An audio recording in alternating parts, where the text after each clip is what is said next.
लोगोफोर दिनै गोदान भिडिअ नोंथांमोनखौ जोबोर बरनाय जाबाय। आसामाव सरकारा आबादारिनि माइखौ बायनायनि लाहार फाहार सोलिगासिनो दङ।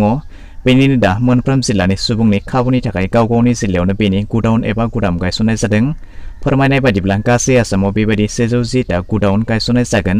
बेनि थांखिया जाबाय जाहाथे साफ्रोम आबादारिफ्रा गाव गावनि ओनसोलावनो माइफोरखौ गोरलैनो फाननो हायो आरो बेनि थाखाय मोनफ्रोम कुइन्टेलाव माइनि बेसेना जागोन 1940 रां। बिदिब्ला नोंथाङाबो जुदि आबादारिब्ला नोंथाङाबो फाननो गोनां माइ दङब्ला सरकारनि बे मोजां बेसेनाव नोंथाङा बे माइखौ फाननो हागोन। मानोना सरकारनि थांखिया जाबाय आबादारिफ्रा गाव गावनि माइखौ मोजां बेसेन होनानै फाननो हायो आरो मोजां मुलाम्फा मोननो हायो। बिदिब्ला नोंथांनि जिल्लायाव बबे जायगायाव थागोन बेनि गुडाउन बे भिडिअनि गेजेरजों नोंथांमोननो फोरमायनानै होनाय जागोन। बेखायनो भिडिअखौ जागायनायनिफ्राय जोबनायसिमल' नायलांबाय थादो।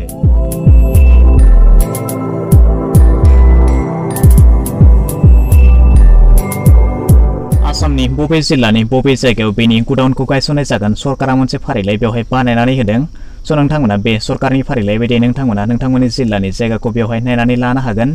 बेवहाय बजालियाव दङ पाठशाला, नित्यानन्द, भबानिपुर, बेबायदिनो बरपेटायाव दङ हावली, गमुरा, बाक्सा जिल्लायाव दङ मुसलपुर, ककिलाबारि आरो बागानपारा, बङाइगाव दङ तुलुटिया, मणिकपुर आरो अभयापुरी, काछार जिल्लायाव बिलापुल, बाबुगन्ज, उदाबबान्धा, धलाई, चराइदेव जिल्लायाव मरान, सनारि, चिरां जिल्लायाव काजलगाव, बिजनी, दरं जिल्लायाव मंगलदै, सिपाझार, कुरुवा, बेबायदिनो धेमाजि जिल्लायाव धेमाजि, गगामुख, श्रीपानी, सिमेन्ट सापरि, धुबुरी जिल्लायाव गलागानि, बिलासिपारा, सापर, बेबायदिनो डिब्रुगड़ जिल्लायाव लाहवाल, धवां, चाउलखुवा, दुलियाजान, टिंखं, नाहरकटिया आरो साबुआ, बेबायदिनो गवालपारायाव रंजुली, कृष्णाई, गलाघाटआव गलाघाट, बोकाघाट, सरुपथार, खुन्थाइ आरो देरगाव, बेबायदिनो हाइलाकान्दि जिल्लायाव हाइलाकान्दि, हजाइ जिल्लायाव जुगिजान, भालुकमारि, जरहाट जिल्लायाव तिताबर, माधवपुर, सिनामरा, टियक, मरियनी, बेबायदिनो कामरुप ग्राम्य, ददेरा, सांसारि,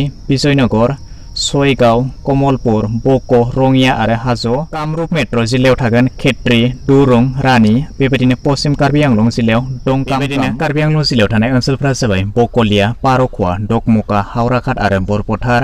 बेबायदिनो करिमगन्ज जिल्लायाव दङ पथारकान्दी, बटाबारि आरो बेबायदिनो क'क्राझार जिल्लायाव दङ क'क्राझार, गसाइगाव, सेरफांगुरि आरो दतमा। बेबायदिनो लखिमपुर जिल्लायाव दङ लखिमपुर, नारायणपुर, ठकुवाखाना आरो बगिनदि। माजुलि जिल्लायाव दङ माजुलि, मरिगाव जिल्लायाव दङ बरङाबारि, बरपुजिया, सराइबाहि, मन'हा, जागिरद, बेबायदिनो नगाव जिल्लायाव दङ बेबेजिया, कलियाबर, दलंघाट, कथियातुलि आरो नलबारि जिल्लायाव दङ घग्रापार, टिहु, मुकुलमुवा। बेबायदिनो शिबसागर जिल्लानि थाखाय दङ आमगुरि, शिबसागर, डिमौ आरो सनितपुर जिल्लानि थाखाय दङ बिन्दुगुरि, धेकियाजुलि, जामुगुरि आरो बरसला।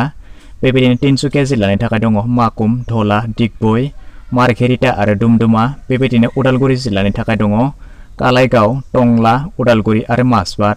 बेबायदिनो बिश्वनाथ जिल्लानि थाखाय दङ गहपुर, बिश्वनाथ आरो बरगां।